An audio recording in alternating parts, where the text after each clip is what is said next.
So, welcome to this episode of New Narratives. I have with me Jason Look, who is a certified mindfulness facilitator through UCLA and a wellness coach through Catalyst Coaching Institute. Jason founded the mindfulness program at Yahoo and serves as its collective lead. And Jason is also a coach, catalyst, and collaborator for high performing individuals who seek to overcome plateaus in certain areas of their life, whether it be healthy eating, exercise, sleep, or stress management. Jason helps clients grow into their full potential to lead fulfilling lives. And I had the pleasure and blessing of meeting Jason through our dedicated practitioners program up at Spirit Rock. And Jason, one of the first things I remember about you is that you had shared this really profound poem download that you got in relationship to the land and sitting under a tree, and just really feeling how in touch you were with your experience and with the life force that was that tree. I was so moved and I was like, who's this being? I want to get to know them more. And so I now am so blessed to get to collaborate with you as both a coach and facilitator for Hum Hum. And I'm constantly learning from you with your impeccable organization skills and communication skills. And I'm so honored to have you on to talk more personally about your own journey and heart path. So before I dive in, is there anything you want to name out of the gate? Mm, well, thank you for having me here. I'm I'm feeling grateful and also just so seen. I'm feeling my tear duct swelling just for you recalling that memory of me connecting with nature and um, listening to what that tree at that retreat center was dreaming and speaking into me, which yeah, just reminds me that relating goes beyond just the human world, can also be the land, nature, the planets, animals. Yeah. Mm. Yes, yes. The web of relating. Yeah. And so maybe that's a perfect place to start, which is what feels alive for you as it relates to relating right now in your life? Like, where's the Mm. aliveness? Mm. Every year I have a word of the year, and my word for 2024 is cohesion. And it is a word that came to me during a meditation practice unexpectedly. And I'm feeling that it's for me, this path is, or this year is about being having depth and also stickiness with the people that I want to keep and be in relationship with my life. I was just having tea with a friend this morning who I initially met back in March, and we were both like, "Oh my gosh, it's almost been a year." And I was like, "Well, I think my word is, yeah, the word cohesion is I want to be stickier than just like a once in a year connect. And when we connect, it's just so deep and profound and moving." And I was like, these are the kinds of relationships I want more of, more of in my life. And how do I go about creating that? Because there's a part of me that's very structured and linear and wants this playbook, like these are all the steps, and then this is going to be a great relationship. And as human beings, we're so dynamic. It doesn't work that way. And there's always this dance I'm having inside. Like, even though, yeah, I want like a cadence, a frequency, a set time. And that works for some people. And I have that cadence set up with a lot of people. And for others, I know there's some aversions. Like they're want more spontaneity and some more fluidity. So I'm in this dance. Like I want to be cohesive with people, and I also want to be fluid to match and meet them the way that they want to be met. So I'll just pause there, because that's what's really alive for me right now. Uh, I feel really lit up and energized from receiving that. hearing that share, and it sparks the remembering of working with the elements in the body and the water element and one of the principles of the water element as cohesion, and the way you're talking about like fluidity and being able to move with people in the different ways that they relate to, structure and form or the absence of such. And I'm really curious about what types of initiatives and practices, because I know that's something you're so brilliant at, is really helping to create those bids for connection and those structures to support it. What are some things you're doing and experimenting with and practicing with to feed the intention of cohesion that you have for your relationships this year? Hmm. The first step for me has simply been to reach out and to ask if we can connect. If it's someone local, would love to see them in person.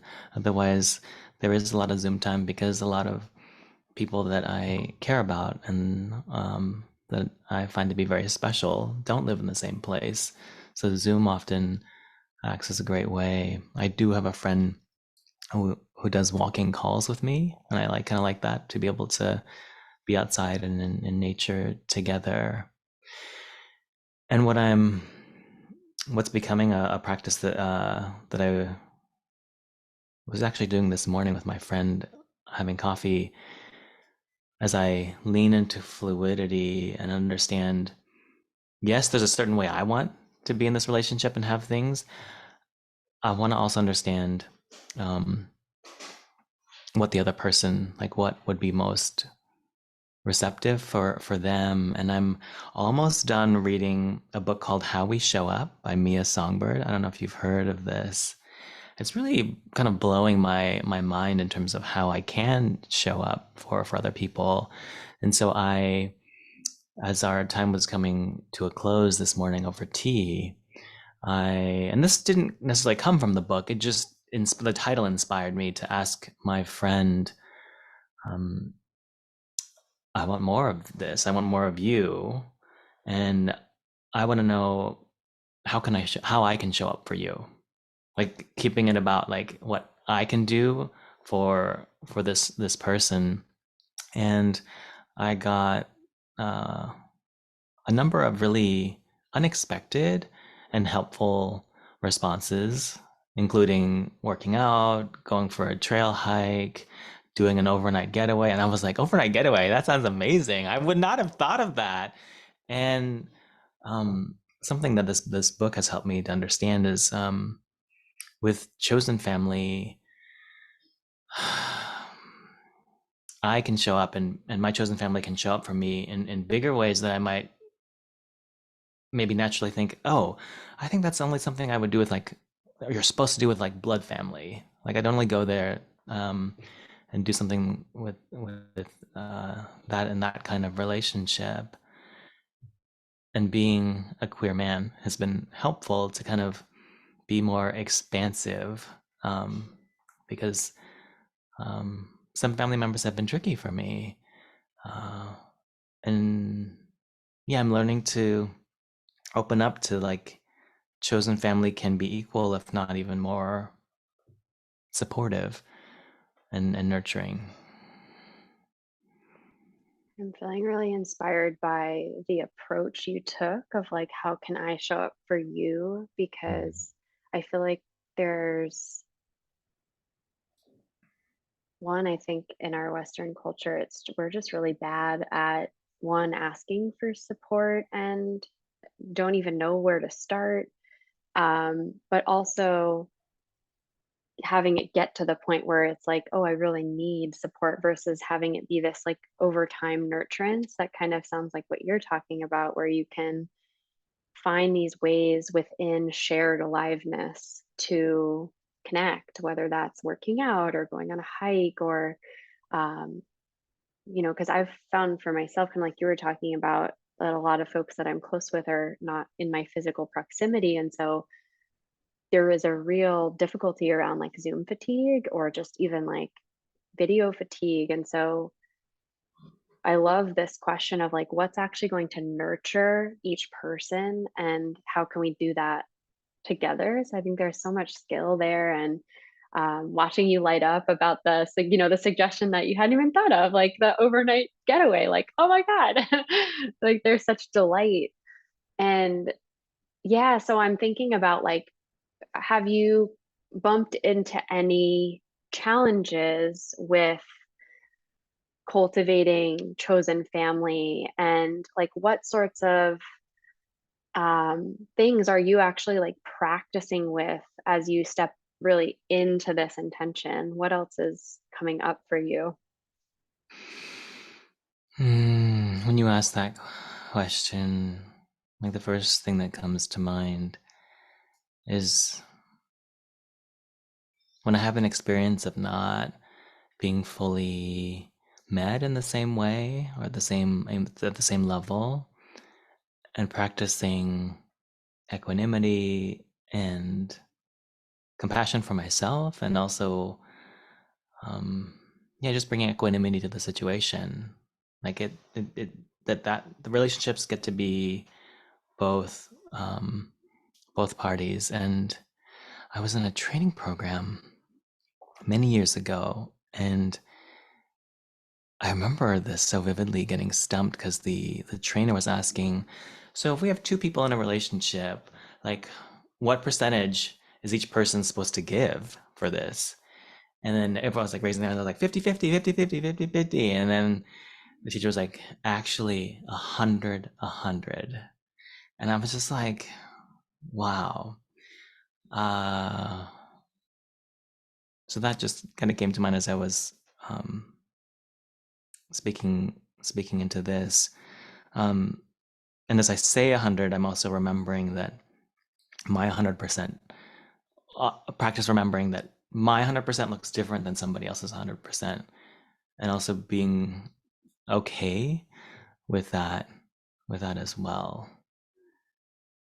And that's certainly not to say that it gets easier.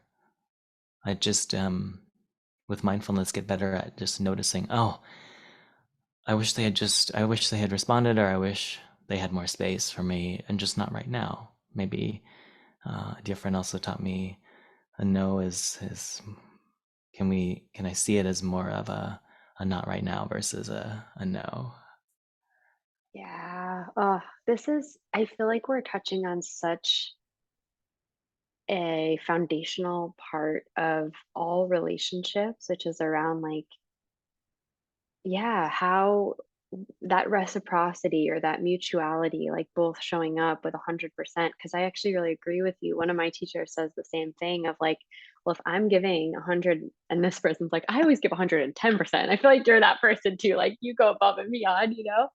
And it's like, so then if the other person's only giving 60, like there's no problem, meaning the whole is still whole because but also that really human experience, like you're talking to, where that equanimity is needed and the mindfulness practice is needed to kind of balm the heart when we feel disappointed or let down or not met. Like, I feel like that is one of the most painful relational experiences that arise, and even starts with our like with primary caregivers or with like close friends growing up. It's just like that is the kind of like foundational wounding we have as humans when we can't get our needs met in relationships. And so as you're talking to it, I could like feel the pain in my own heart just hearing you be like, I want you to be met 100% every time.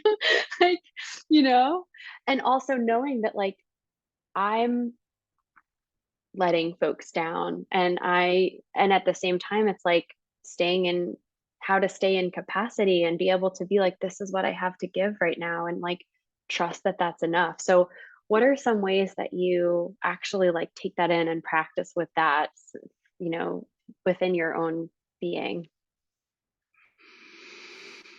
Hmm.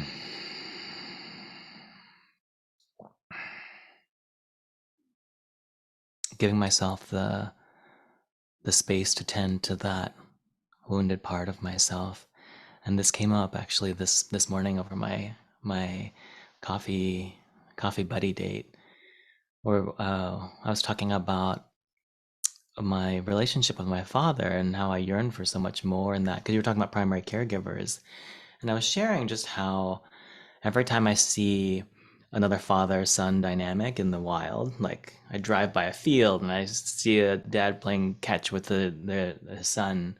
I mean, I'm certainly making assumptions about how this relationship is and like what I didn't have, and uh, and my heart clenches when I see those moments. And so I pause and I I take care of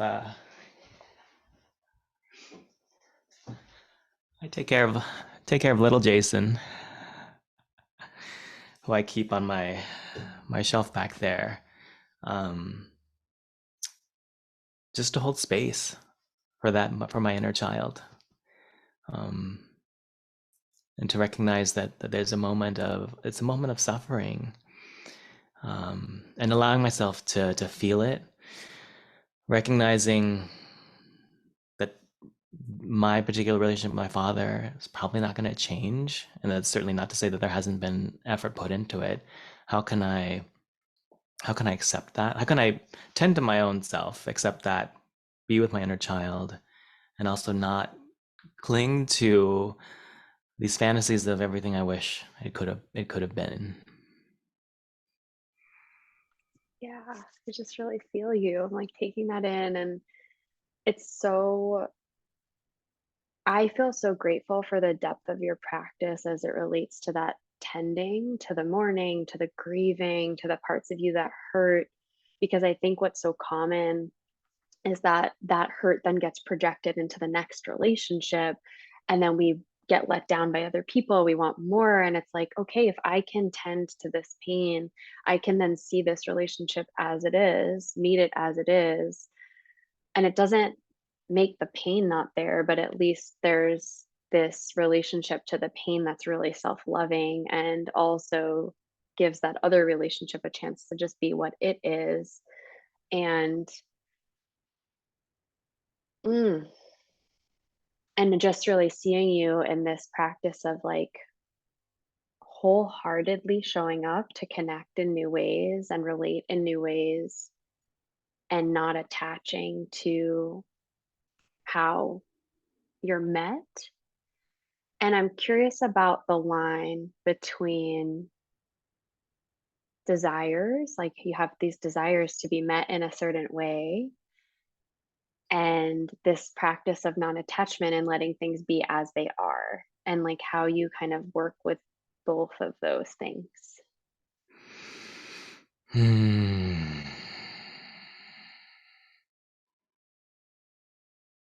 Yeah, because there's there's so much to hold, and what's bubbling up for me as you're asking that question, because this is also part of the practice, that I've been more intentional over the past few months.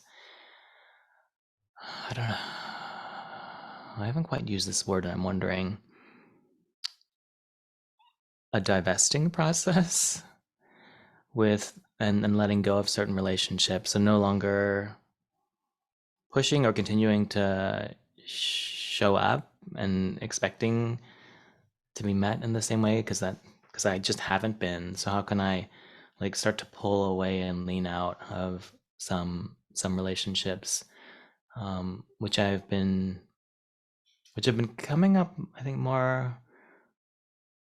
a lot more with blood family right now. And what I'm realizing is the gift that it's creating more space and time for chosen family, and really, I don't know if blurring or dissolving that line between blood and chosen family, that I can only show up 200% if they're related by blood. Well, actually, I can do that with chosen family. And this book introduced me to this term that I want to share here, which is queer platonic relationships. And I was like, and as the author was talking about this, like showing up in ways that might seem over the top or unconventional, like things that I might only do or societally with a significant other or blood family, like that can also um, uh, happened with chosen family. And I think I started that with having some friends as part of my um, in my living will as like executors and um, um, estate planning things, which are kind of generally big deals that I've always kind of thought, oh, I feel like this is really should only be maybe blood family, and no, actually, chosen family can show up in a big way too if I let them, if I ask for that support. And going back to what you were saying about this, generally being, yes, certainly for me, difficult to ask for support. So leaning into a practice at home with my significant other. I had it in my mind. We just celebrated 10 years that I'm responsible for the cooking of dinner and the meal preparation. So I'm supposed to do all of it. Like it's like that's there's a line. Like I handle it, and I realized that there's actually a gift in allowing him to participate and help. And even if it's as simple as he's going to chop the vegetables or he's going to prep the water for the rice, like, and it's still not easy for me. And I'm learning to let people support, because I think the other learning from this book is it can give other people joy. And I certainly feel joy when I have the opportunity to support somebody else. So why wouldn't I offer that opportunity to the people that love me? Yeah, I love what you're pointing to just around the vulnerability in receiving support, but also like the kind of way that it shows up as this discomfort, this like, ooh, that feels edgy. Like, I'm gonna let you boil boil the water, but like that is a big deal because I'm used to running the process end to end. And so, yeah, like recognizing that I love what you said about opening the space to receive support gives the other person the opportunity to give a gift of offering their support, which feels really rewarding. And I also love what you talked about in terms of these different areas of significance in life where we can be in relationship with chosen family in a committed way that is like platonic queerness. And it makes me think of the relationship smorgasbord. Are you familiar with that No. diagram? I'll have to send it to you. I learned about it through the Multiamory podcast, and it kind of talks about all these areas of life and relationship and who we're intimate with in these different ways. And there's so many different facets of intimacy, including financial intimacy. Like, who are you actually tying your financial life to? And you know sharing property or land, or who will care for your body when you're unwell, or things like that.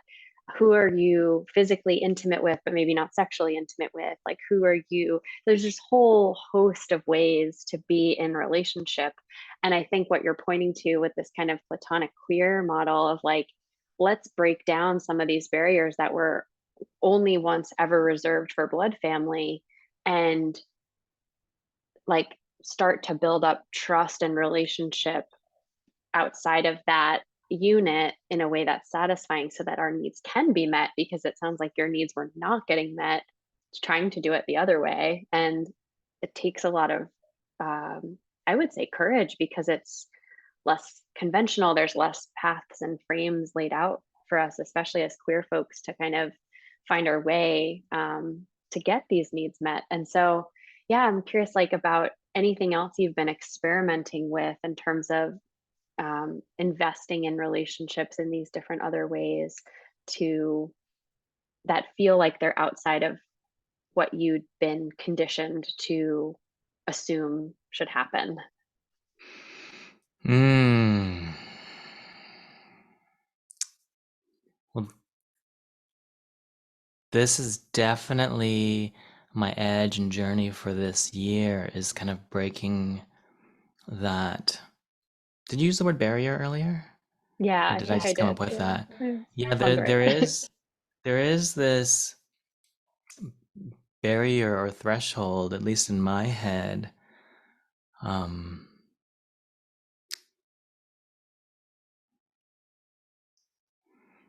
Trying to think if there's any particular examples. Mm,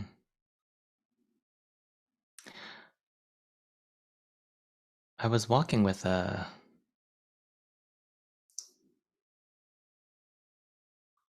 was doing a nature walk with a friend of mine, a male friend of mine, and he put his arms around me, and we are just looking at nature, and it's totally platonic, and it was very intimate. And I noticed that there's a part of me that's like, whoa, is this appropriate? Like, I feel like I've only done this with a significant other in a like romantic relationship. So like my head was like, yellow alert, is this okay? And then my body was like, it's okay, like I actually want this. And um yeah, that that came up as I guess an experiment that uh maybe not experiment, a gift that was bestowed recently on me that's really starting to open me up to, yeah, I was like, that's an example of queer platonic. Uh mm, oh, I'm like this other example.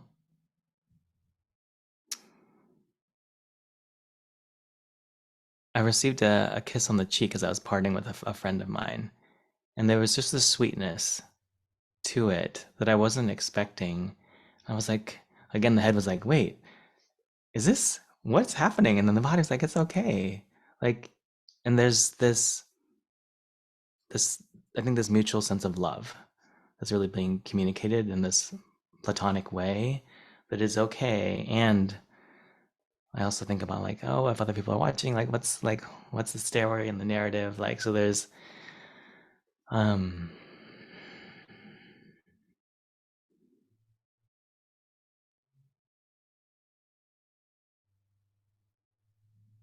yeah, this kind of this exploration.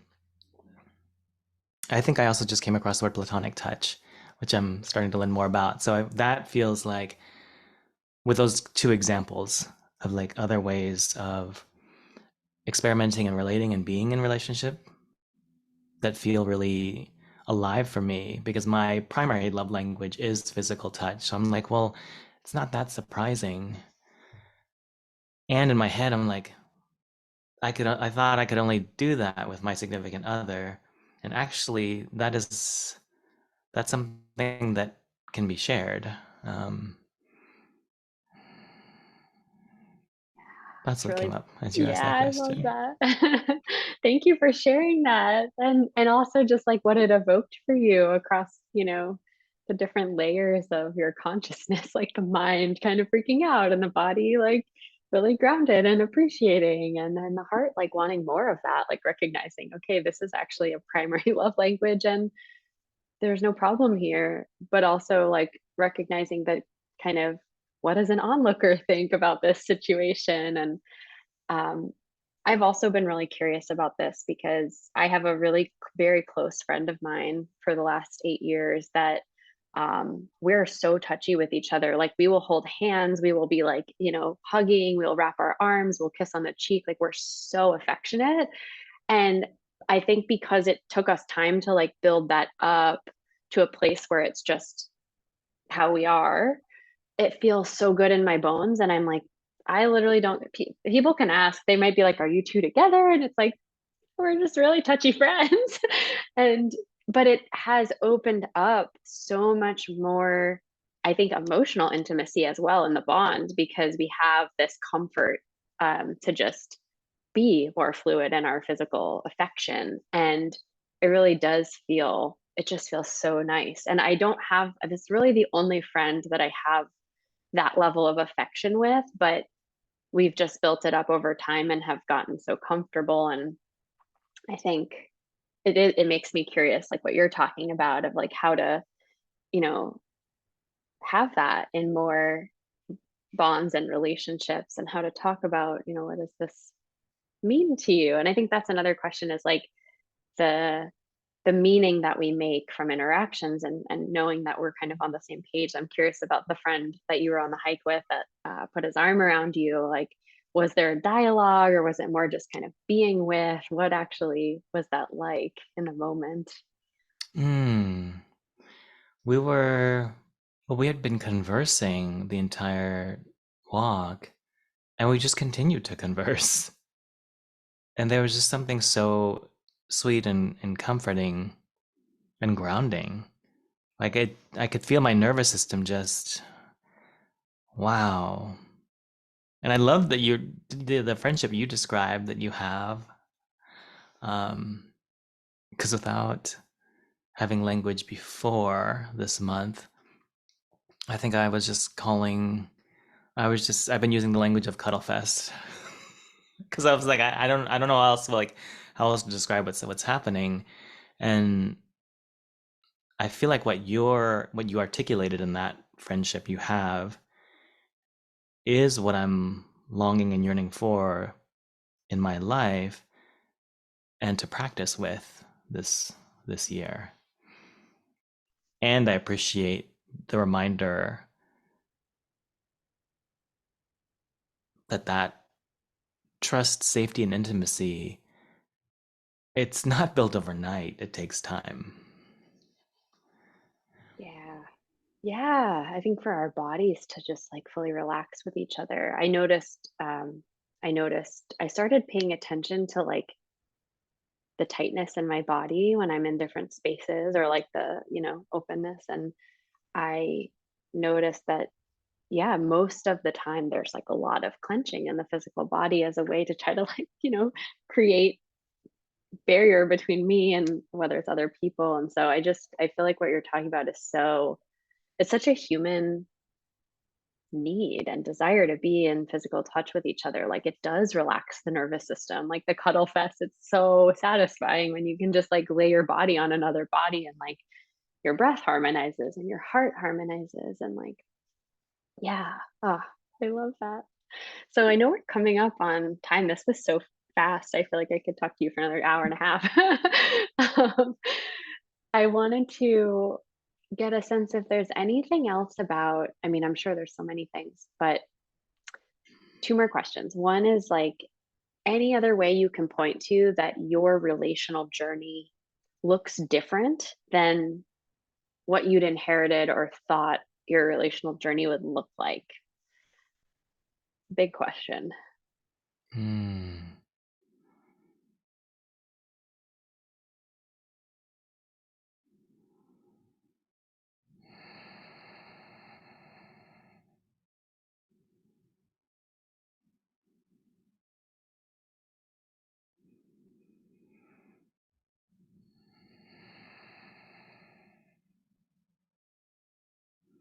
Something is coming up, which is, and I think when you use the word inheritance, I was thinking about my mother, because I'm definitely a mama's boy and I'm very close with her.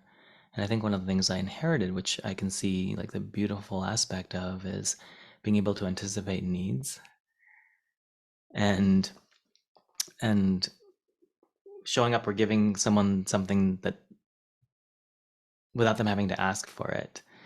Um, and I suppose this connects to what we spoke about earlier. I'm I'm in a place of reframing to be able to be okay being vulnerable, to ask for what I want first. And a very common, simple example with my partner at home. And it's just the such a simple example of like what to have for dinner if we're getting takeout. And my inheritance has me form and frame and pose the question as, would you like Mediterranean food tonight? And so my partner supports by reflecting back, would you like Mediterranean food tonight? Because it's still an edge for me to say, I would really love Mediterranean food tonight, and I'm wondering how that sounds to you. It's so real, this because I'm actually my partner and I practice this as well because we notice that when it comes in as a question to you, but it's really a statement about my own desire, it lands like a little bit confusing in their system. So I'll say like, "Oh, do you want to do da da da da?" And like exactly like you're saying, it's really me being like, "I have a desire for X. Would you be interested in that?" And then their whole system receives it so differently. And so, yes, I love this reframe and like it's so true how it is. It's like way more like the question can come in a different way when there's the vulnerability of our own desire connected to it, I feel. How have you yeah, how is this practice going and what have you learned about it? It continues to be a practice. Sometimes I experiment and see what it's like to be more direct. Like, we're having Thai food tonight. I'm like, Doming oh, dinner. yeah. I'm Yeah. like, oh, I don't know how I felt about how that landed. So I'm like experimenting with different ways. Like, what way is gonna feel that I'm being my most authentic self? And then there's the complexity of that's probably gonna feel different depending on what relationship and dynamic, like who I'm gonna have that meal with. And I've also, whether she appreciates it or not, been bubbling this back up to my mother when I'm with her and really, because she's so good at like, okay, you're visiting, it's been a while, so what do you want? I'm like, well, actually, I want what you want. Like, what do you want? And then she's totally stumped sometimes. And I can see kind of myself being mirrored in that. So in some way, my intention is to see how I can bring out my mother's own desires and yearnings that I believe will also help me find mine and voice mine too. I don't know, the word liberation was coming up, but it seems so like a little dramatic and maybe not so much either. Yeah. I think there is really something about there is something liberating when we know someone else's desire. It's just like refreshing and relieving. And I think also brings out our own like more clearly. It's like if I know what you're desiring, then I can bring my desires to the table. And it's like, oh, that's such a like refreshing conversation, you know? Hmm. Yeah, I love that you're practicing that with your mom. That's really sweet. So before we close, is there any other piece of wisdom that you are either really actively practicing with or want to share with our listeners that has helped and supported you on your own journey? Hmm.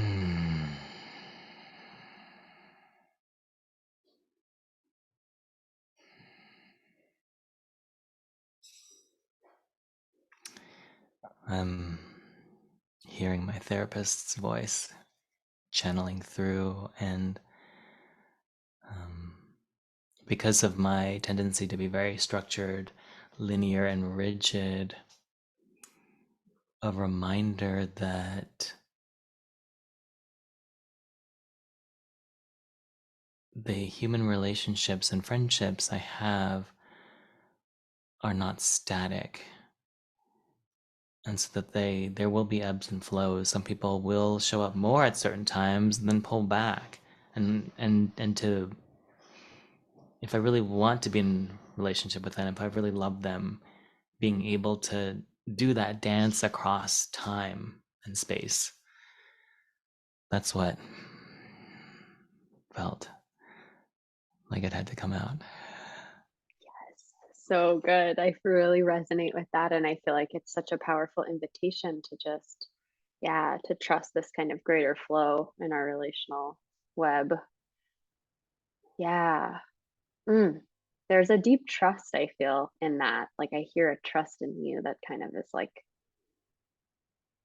sensing a bigger like undulation or some kind of a bigger like movement that it has an organicity to it Yeah. that yeah, it brings relief in my system when I hear you talk about it. Me Oh, too. yeah. Yes. Well, Jason, it's been such a pleasure talking with you and learning more about what's on your heart and how you're navigating relationships in your life. And if people are inspired to connect with you further, and I'll post all the links in our YouTube channel, but how can they find you? How can they do coaching with you? How can they hear more about what you're up to and the magic that you're bringing to the world? Thank you for asking. My website, coachjasonluke.com, probably be the best place, and just sending me an email if there's resonance. Beautiful. And I will link that in this recording. But thank you so much for your time. And yes, you can find Jason on Hum Hum as well and definitely do a coaching session with them. They're amazing. Ah, okay, I will end our recording here. Thank you.